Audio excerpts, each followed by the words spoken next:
பூர நட்சத்திரம் சிம்ம ராசி அப்படின்னு சொல்லக்கூடிய ராசியில் வரக்கூடியது பூர நட்சத்திரம்.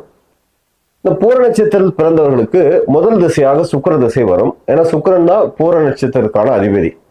அப்ப சுக்கிர திசை முதல் திசை அப்படிங்கும்போது சுக்கிர திசையுடைய கால அளவு 20 ஆண்டுகள் சுக்கிர திசை அப்படின்னு சொல்லப்பட்டிருக்கு ஜோதிடத்துல. இப்ப 20 ஆண்டுகளும் நடைமுறையில பிறந்த முதல் திசை வருமா அப்படின்னா, தாயின் கர்ப்பசல் நீக்கி ஒரு சிலருக்கு 5 வருடம், 2 வருடம், 1 வருஷம், 14 வருஷம், 10 வருஷம், இப்படி ஒவ்வொரு ஜாதகத்திலும் ஒவ்வொரு மாதிரி இருக்கும். தசை இருப்பு சுய ஜாதகத்துல போட்டிருப்பாங்க.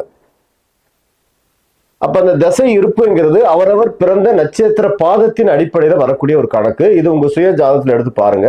சுக்கிர திசை இருப்பு அப்படின்னு போட்டிருப்பாங்க. நம்ம இங்க ஒரு ஆவரேஜா ஒரு 10 வருஷம் வச்சுக்கலாம் முதல் திசை, இல்ல ஒரு 5 வருஷம் வச்சுக்கலாம், ஒரு 5 to 10 அப்படி வச்சுக்கலாம். ஒரு 5 வயதுல இருந்து 10 வயதுக்குள்ள சுக்கிர திசை முடியுது அப்படின்னு வச்சுட்டா, முதல் திசையானது சுக்கிர திசை. பிறகு சூரிய திசை 6 வருடம். இப்ப சூரிய திசை என்பது ஒரு 11 வயசு 15 வயசுல முடியும். பிறகு சந்திர திசை என்பது 10 ஆண்டுகள், ஒரு 21 வயசு 25 வயசுல முடியும்.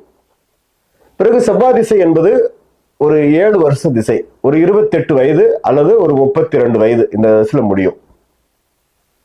பிறகு ராகு 18 வருஷம், 32 வயது அப்படின்னா கிட்டத்தட்ட 50 வயசுல அந்த ராகு திசை முடியும். ஒரு சிலருக்கு 45 வயசுல ராகு திசை முடியும். அப்ப 45 to 50க்குள்ள ராகு திசை முடியும். அடுத்து வரக்கூடிய திசை குரு திசை. 16 ஆண்டுகள் குரு திசை நடக்கும்.